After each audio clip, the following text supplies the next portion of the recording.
Hi everyone, and welcome to part 3 of my Crossing the Gaspe by ATV series. This trip was over 9 days, including our road trips to and from our starting point in Quebec. We had 7 awesome days on the trail and we drove over 1,200 kilometers or 750 miles. In this video, you'll see us travel from Perce to Murdochville. It was an especially challenging day because when I planned the trip, I used an old GPS track that included a trail that was closed down and hadn't been maintained in years. Because of that, we ran into bad ruts, overgrowth, and over a dozen downed trees. But it's all just part of the adventure.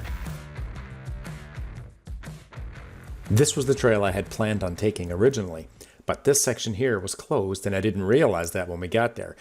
We ended up taking it anyways instead of looking for a route to get around it, and this is the trail we should have took, but it was still a lot of fun, and like I said, it's all part of the adventure and you're going to get to see it here. I woke up a little after 5 and I decided to go outside and walk the boardwalk to take some pictures of the town and some nice video. I also put my drone up to get some nice shots of the Perce rock, and so did Tony. Well, that was a fun place to fly. Sent the drone up, did you? Yeah. Did you get over it? I never got over it. I took it right about halfway. So it's farther than you think out there. Oh, I know. I sent mine out this morning too. Did you? Yeah. Yeah. It was pretty beautiful though. This is a really nice town. I highly recommend staying here for a night, whether you're doing this trip on your ATV or on a motorcycle or even in your car.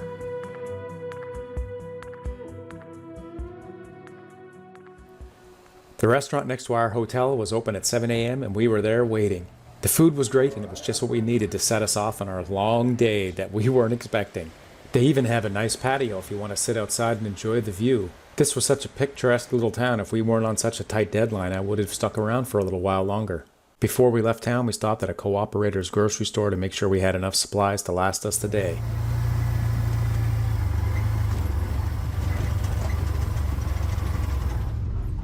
This trail we're on now is the road that brings you into Perce or out of Perce, back to the main trail that you follow around, the Gaspe. And it's definitely seen better days, but I mean, it's nothing that we couldn't get through. You just had to keep an eye out for some of the ruts and the washouts. Once we got onto the main trail, it was clear sailing until we got to the infamous closed trail. This is one that I took back in 2015 and it was in fantastic shape, and I was still using that old GPS track from that trip. And as you can see, I should have followed a different route. Battery's dead? You heard that right. The battery was dead. She's truly dead? That just seems funny. Oh, you got a big battery pack. There you go. It was much better to be able to use this booster pack than it was to try to bring another machine in and try to link the 2 batteries up through jumper cables. Good job, boys. Your bag is still out there too, whoever owns that big bag. This was just the beginning of the trail, actually. We had a chance to turn around here. We walked up a little ways and we figured that this was the worst of it, so we kept on going. We were wrong.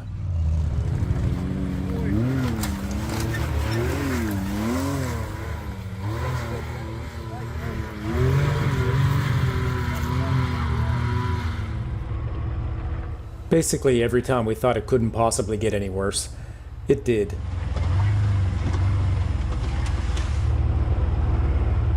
I don't mind riding trails like this if I'm home in my own area and I'm not far from home and it's just a day trip we're taking, but when you're going across the province or a section of the province and you've got a long way to go each day, coming across trails like this can really set you back.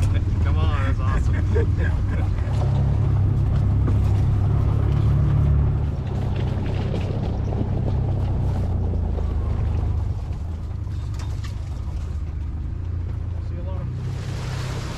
When we came across this place, we knew it was time for a break.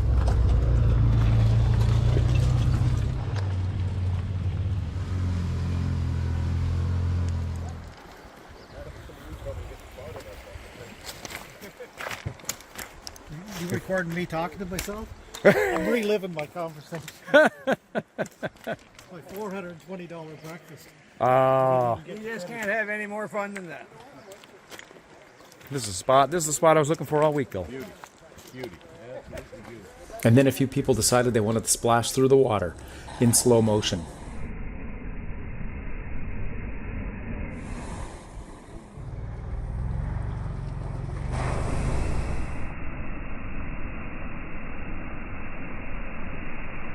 After we left this spot, the trail seemed to be much smoother going than the last bit before we got here, until we get to this big washout. Unfortunately, the perspective from this video doesn't make it look like it was very steep, but it looked much steeper in person.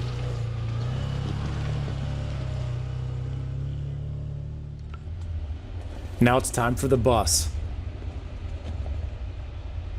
You're good.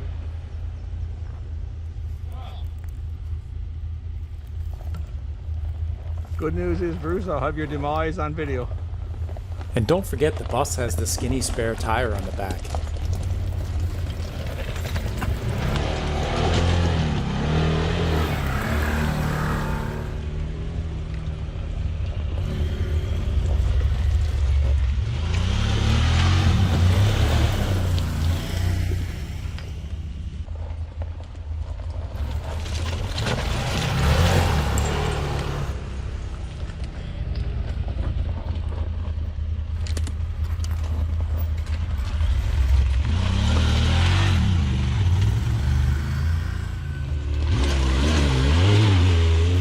Just never does it justice.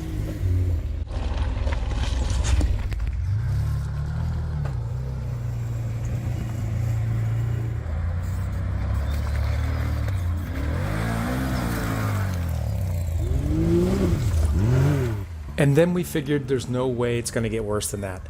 And we were wrong.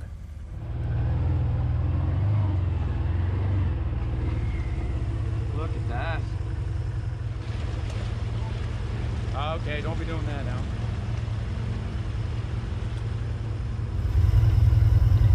We did manage to find this pretty spot though before we got to the rough stuff. River crossing again.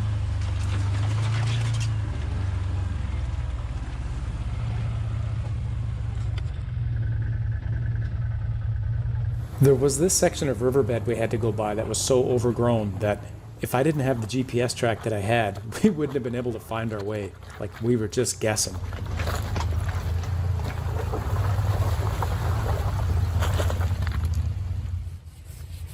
And then we ran into downed trees. It was one thing after another.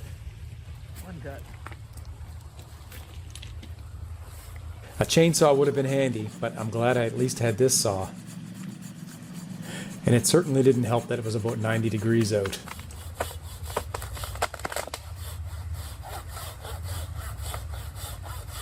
There were so many trees I cut down I ended up losing count. Bruce and Tony had the same saw that I had, and they ended up sawing several trees with me. Good job, Patrick. We'd drive about 100 yards, then we'd have to cut a tree. And my back tire scraped that log so bad there's still wood jammed in between the tire and the rim.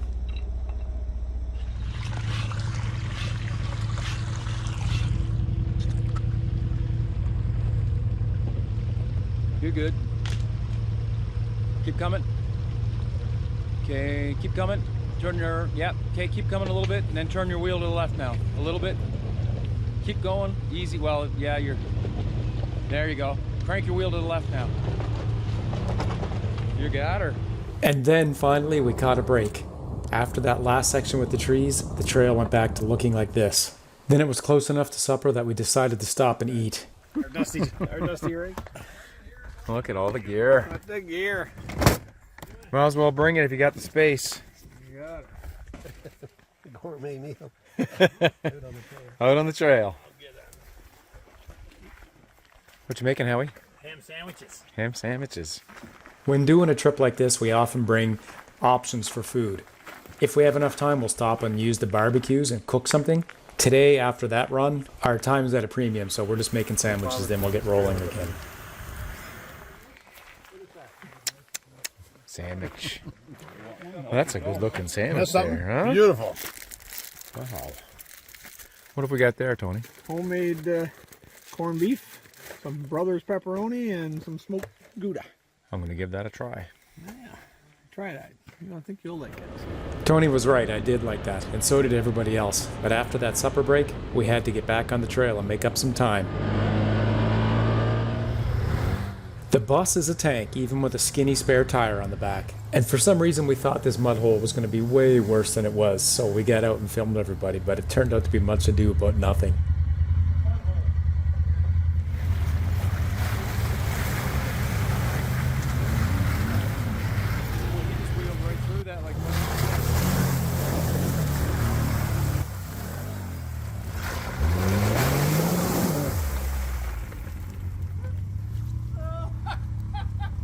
Tony's laughing because he saw how bad that Steve just covered me with mud while I was filming that. No. It was the weirdest thing. My whole camera was covered with mud except for a tiny little hole over the lens that allowed me to keep filming fine. So we almost got to Murdochville, and we come up to this bridge that we cannot, some of us cannot fit across. There is a trail the guys are cutting down on the other side right now, so we can drive across this brook and drive up the other side to get out. Some of the other machines can actually make it though. Terrence is going to be the guinea pig.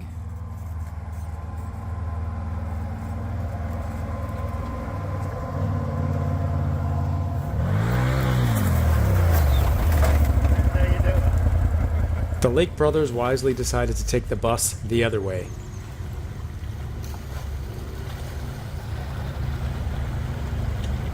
No problem.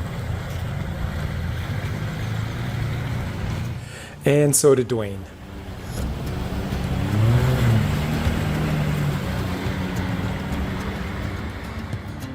Unlike the previous night, we had no problem getting to Murdochville while it was still daylight. Due to staffing issues, the kitchen wasn't open, and we knew that in advance, so we made sure we brought enough food so that we could cook it ourselves out in the back of the hotel. We don't go hungry on this trip. Never. They were nice enough to let us use the dining area to eat though.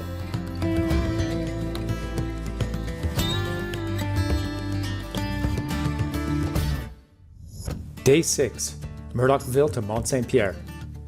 This day was a nice break for us as it was only a 75-kilometer drive or 45 miles, and it may have been the most scenic day overall. We were able to take our time at the scenic spots, including the top of the old copper mine in Murdochville and the top of Mont Saint Pierre. As we were packing our gear and getting ready to leave the hotel, John noticed his back tire was leaking air and he had to add another plug to it before we left. At least 4. I already had 2 of them. Just a few hundred meters up the road and on our way back to the trail, there's a gas station. So we topped up our tanks and they had really good coffee. John noticed his tire was still leaking air and he decided to put the spare wheel and tire on it before we got on the trail. After they fixed the tire, Terrence, John, Dan, and Dale decided they wanted to go up the ski hill on the other side of the street. Can't say I blame them, it looked like a lot of fun. It was actually much steeper than it looks in the video, of course.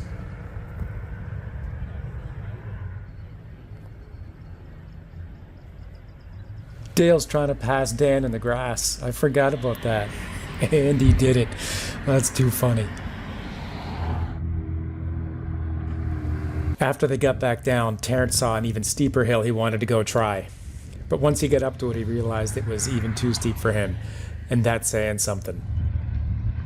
Here's a bit of a better view of Murdochville and the ski hill on the right that the guys just drove up. In behind the town on the left is an old copper mine that is going to be opening again soon from what I understand because the price of copper is so high. It's a really cool piece of engineering and there's a trail that takes you to the top. I show you here in orange the trail that we happened to take the morning we left town, and we took some nice photos and drone shots from up there, and I'll show you here now the path that we took to get up there. It was pretty easy. It was a little steep in a few sections, but you know, nothing that an intermediate rider or even maybe a beginner couldn't do.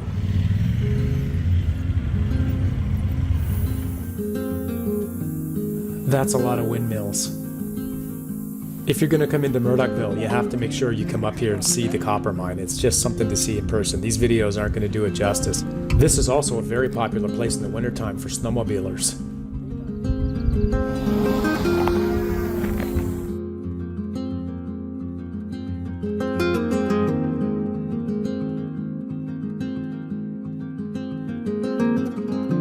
To give you an idea of how big this mine is, those are cars, trucks, and dump trucks back there.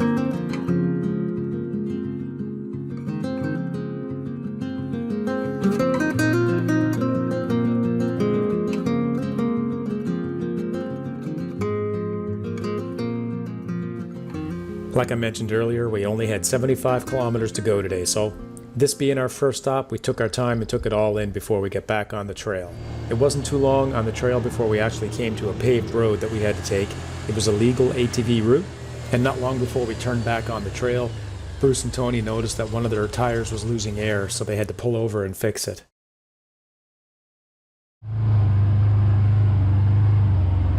And then we got to do our favorite thing, cross a narrow bridge. Are you rubbing? If you have to take the highway, go back. You got 2 inches on my side. You got to go to your side. I can see from here.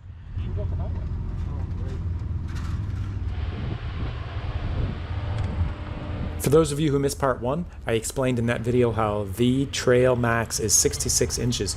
And you really notice that on some bridges like this one.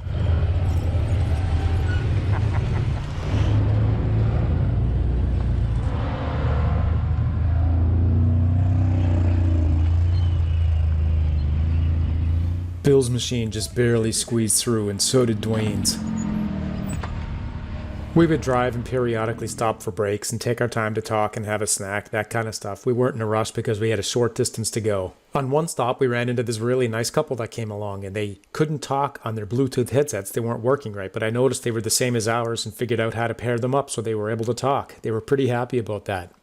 We stopped for gas in a little community called Saint-Maxime-du-Mont-Louis, and then we backtracked to this nice beach here. It was a beautiful view of the mountains and the water. We even pulled out our barbecue gear and made some food. Then we backtracked and we went up over that mountain. That was our destination there to the right. If we were driving in a car along the highway here, it only would have been a few-minute drive. But we had to go back up over the mountain and then come down the other side. It was very steep going up and then very steep going back down. I'll show you here where we stopped. We took some pictures from this peak here, and it was beautiful. You'll see some pictures in drone in a minute, and then we took this other little trail down the side of the mountain, and it was very steep. It was a very quick trail as well, and we ran into a bit of trouble on one section there, and I'll explain that as I get to that point here in a minute.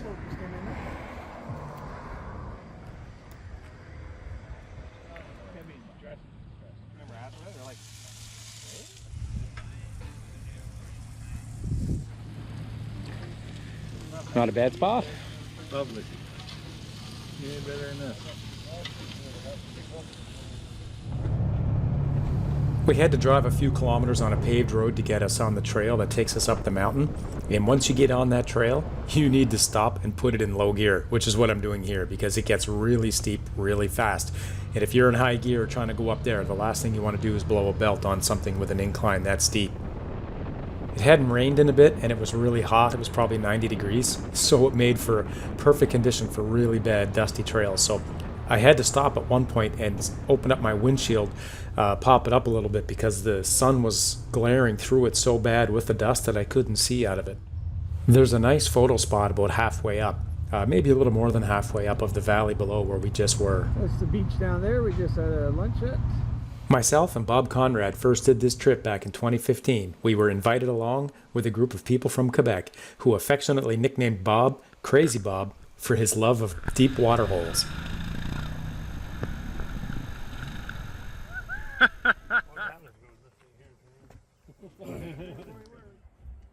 If you think this is a nice spot, just wait until you see the next one we stop at. This is the section where we were just taking photos. Then we get back on the trail and we headed up over top of the mountain, started to come down just a little bit, and then we went to this beautiful spot on the other side overlooking the other valley here. We stopped right here to take pictures, and then we turned to our right and went to the very peak. So Patrick, you were saying this is where they hand ride off it? Yeah. They run right off of here. I'll show you the other spot where they. There's some balls. Nope. There's a little windsock there. I don't know what the wind is. Yeah. That's what he said. Yeah, what a rum, I don't think, Bill. Imagine hang gliding out here. That'd be amazing. These are 66. Yeah, very well. Way back there. When you spend so much time looking at stuff through your phone, you don't actually take it in to look at it. Because the pictures never do this justice. We left this spot and then we drove about 100 yards and we came out to an even more beautiful spot. You really have to be here in person to appreciate this. I know the pictures look beautiful, but you really have to see it in person.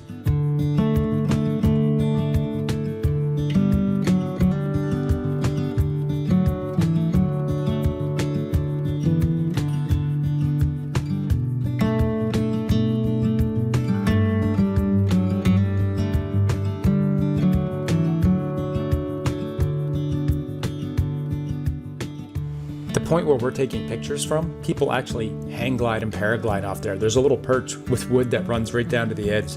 You can just walk down and jump off, or run down and jump off. And I wish they were up there when we were there, but when we were leaving later, we saw a couple of guys going up there in a pickup truck with a bunch of paragliding gear in the back of it. This drone shot especially gives you a good idea of how high up we are. It was about 6:30 p.m. and we decided that we should probably get to the hotel and check in. We were going down the side of the mountain here to get down to the pavement where we had to go to our hotel, and it wasn't very far, but it was very steep. Most of it we could just kind of cruise down easy in high gear. The engine braking on the machines were doing a lot of the work, and you know, you had to use your brakes a few times too. But there was one really scary section where the brakes in Tony's Defender gave out on him. I was talking to him with the headsets that we have, and I could hear the panic in his voice as they were coming down the hill, and he was starting to press his brakes and they weren't working, and he had them right to the floor, and it took quite a while for him to finally get stopped. And when he did, what we did was we hooked one of the guys that was behind him. We put a tow rope on their machine and put it on his, and on his back bumper, and kind of guided him down the hill until we got to the bottom. His brakes just overheated, way overheated. He's got a big heavy machine, a 6-seater with a lot of gear. It's probably a good idea to be in low gear on a steep hill like this. We arrived at our hotel called the Le Delice Motel and Restaurant, and it was excellent food, and the motel rooms were very nice, and this was a great location. We're right across the street from the water. What a view. If you like what you saw, please consider clicking the like and subscribe button. Here's a little of what you're going to see in part 4.